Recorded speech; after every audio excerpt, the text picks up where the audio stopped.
Nếu là một fan của thể loại kinh dị, hẳn bạn đã nghe ít nhiều tin tức về The Quarry, tựa game tiếp theo của Supermassive với 186 kết thúc khác nhau. Mặc biết có người sẽ cảm thấy hư cấu bởi 186 kết thúc thì cái game này nó dài bao nhiêu tiếng cho đủ. Nhưng total minute, thực tế cốt truyện chính của The Quarry chỉ tầm 10 đến 12 tiếng thôi. Vậy đống kết thúc kia là sao? Nếu bạn là dân chuyên cày mấy game dạng lựa chọn như Heavy Rain, Detroit Become Human hay chính Until Dawn của Supermassive thì bạn sẽ biết đây chỉ là một mánh để marketing mà thôi. Thực tế game sẽ vẫn có đủ 186 kết thúc, nhưng chắc chắn 3/4 trong số đó sẽ lặp lại một số nội dung cũ, chỉ thay đổi một vài chi tiết. Thế là có nghe một kết thúc mới.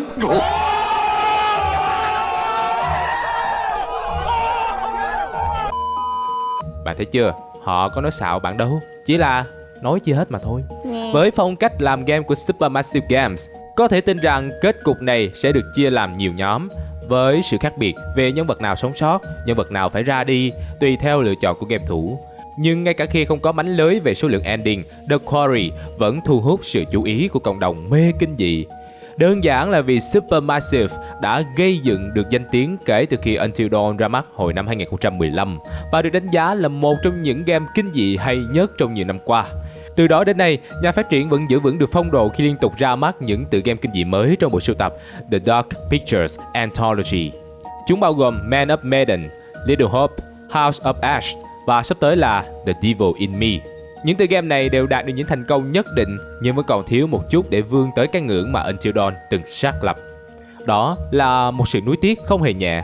Thế nên, khi The Quarry được công bố không thuộc series The Dark Picture Anthology và có những thiết lập khá gần gũi với tựa game đầu tay của Supermassive, nhiều game thủ vô cùng hào hứng và hy vọng trò chơi sẽ trở thành kẻ nối nghiệp xứng đáng của Until Dawn khi ra mắt. Vậy, The Quarry có nội dung như thế nào và tiềm năng ra sao? Hãy cùng nhau tìm hiểu nha. Let's go! Những thiết lập quen thuộc. Bỏ qua vấn đề có cùng đội ngũ sản xuất thì The Quarry thực sự sở hữu nhiều điểm chung với người đàn anh Until Dawn.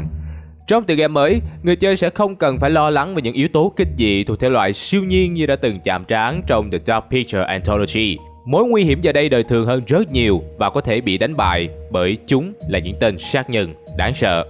Bạn sẽ theo chân chính bạn trẻ vừa đi cắm trại ở một mỏ đá tại New York, nhưng trên đường về thì xe bị hư hỏng.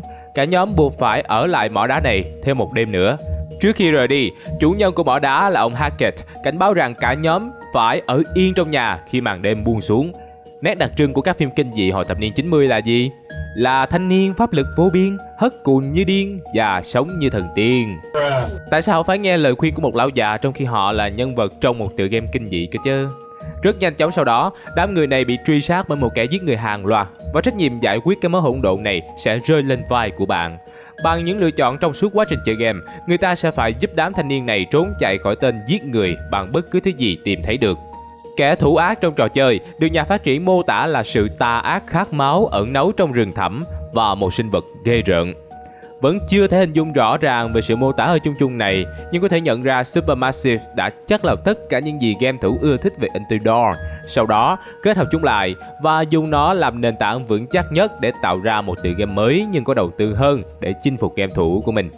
Thêm vào đó, yếu tố chém giết kinh hoàng cũng rất hợp khẩu vị của những mọt phim kinh dị nói chung hay ưa thích thể loại slasher của thập niên 90 nói riêng. Tất cả phục vụ cho lối chơi. Khi phát triển The Quarry, đội ngũ làm game đã xác định rằng nó sẽ là người kế vị tinh thần của Until Dawn. Vì vậy, trò chơi có rất nhiều điểm quen thuộc với những ai đã từng trải nghiệm tựa game đầu tay của Supermassive.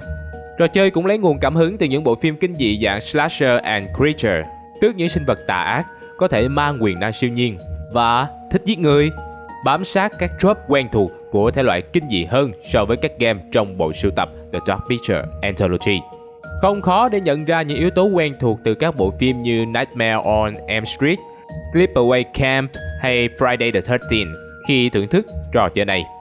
Nhằm tạo ra cảm giác của một bộ phim kinh dị cổ điển, Supermassive còn thuê hàng loạt diễn viên, đồng thời sử dụng công nghệ motion capture để tạo ra những chuyển động chân thật nhất cho nhân vật. Các tay biên kịch của studio cũng tạo ra một kịch bản dài tới hơn 1.000 trang để bao quát hết mọi phân nhánh của câu chuyện. Nghe đâu nhóm biên kịch ưu tiên cho việc tạo ra nỗi sợ hãi bằng bầu không khí căng thẳng hơn là dựa vào các pha hù dọa bất ngờ, bởi họ tin rằng đây là phương thức ưu việt hơn. Nếu đã chơi hoặc xem qua Until Dawn, game thủ sẽ biết được lối chơi của The Quarry trông như thế nào. Bạn sẽ lần lượt điều khiển tất cả các nhân vật trong game, vượt qua nhiều tình tiết khác nhau và đưa ra các quyết định có khả năng thay đổi nội dung câu chuyện. Trong phần lớn thời gian chơi, bạn không cần phải làm gì ngoài một vài thao tác đơn giản. Thỉnh thoảng chỉ cần spam nút hay bấm nhanh trong các tình huống QTE là ổn. Có thể nói rằng The Quarry là một bộ phim tương tác, nơi tất cả tình tiết đều đã được ấn định sẵn và game thủ quyết định sẽ cho bạn xem cảnh nào dựa vào việc bạn hành động hay lựa chọn ra sao. Có thể nói rằng The Quarry là một bộ phim tương tác, nơi tất cả các tình tiết đều đã được ấn định sẵn và game sẽ quyết định cho bạn xem cảnh nào dựa vào việc bạn hành động hay lựa chọn ra sao.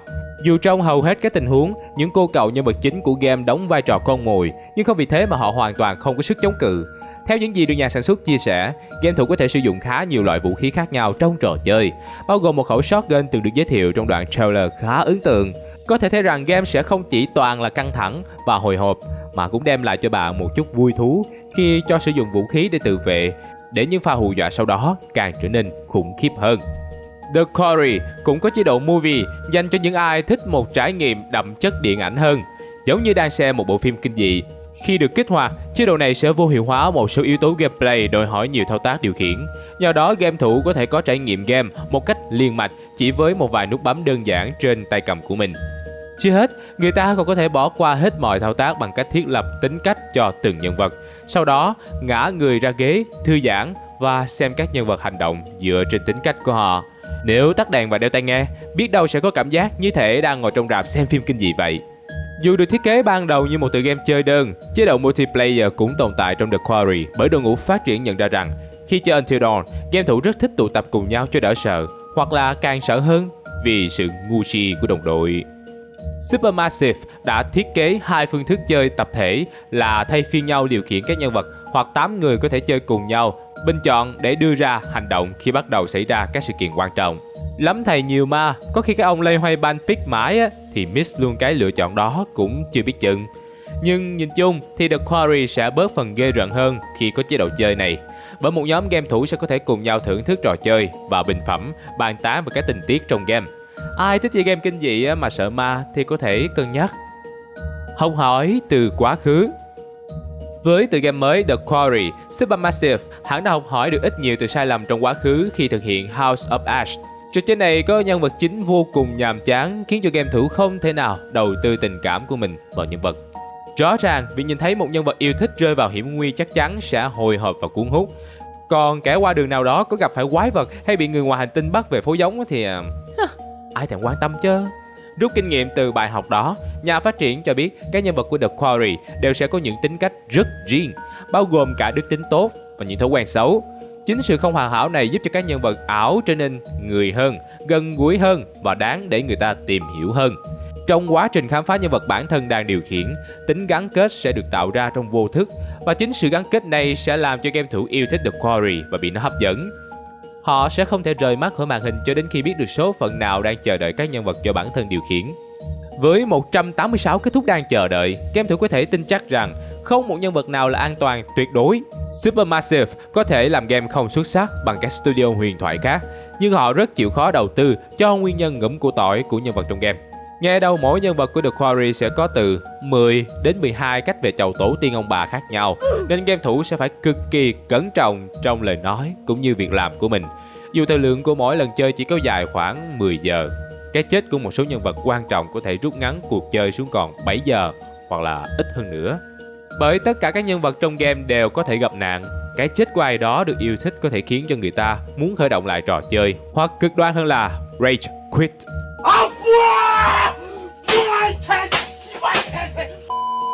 Nhưng đừng lo, Supermassive đã nghĩ đến tình huống game thủ không đủ kiên nhẫn để reset cuộc chơi và tạo ra tính năng dành riêng cho trường hợp này. Sau khi hoàn tất game lần đầu tiên, tính năng Death Rewind sẽ được mở khóa. Nó cho phép quay ngược thời gian và thay đổi quyết định dẫn tới cái chết của 3 nhân vật trong mỗi lần chơi. Điều này giúp dễ dàng có được kết cục tốt đẹp hơn, đặc biệt là khi game thủ đã có chút hiểu biết về những cái bẫy mà game dang sẵn ra sau lần phá đảo đầu tiên. Lời kết. Với tất cả những gì đã biết, chúng ta có thể thấy Supermassive biết Until Dawn thành công nhờ vào những yếu tố nào, và họ đang dựa vào đó để tạo ra một sản phẩm ấn tượng hơn. Game sẽ chính thức được phát hành vào ngày 10 tháng 6 năm 2022. Vậy nên chúng ta sẽ sớm biết được The Quarry có xứng đáng để kế thừa vị trí của Until Dawn hay không. Hãy cùng nhau chờ đợi kết quả sau cùng nha.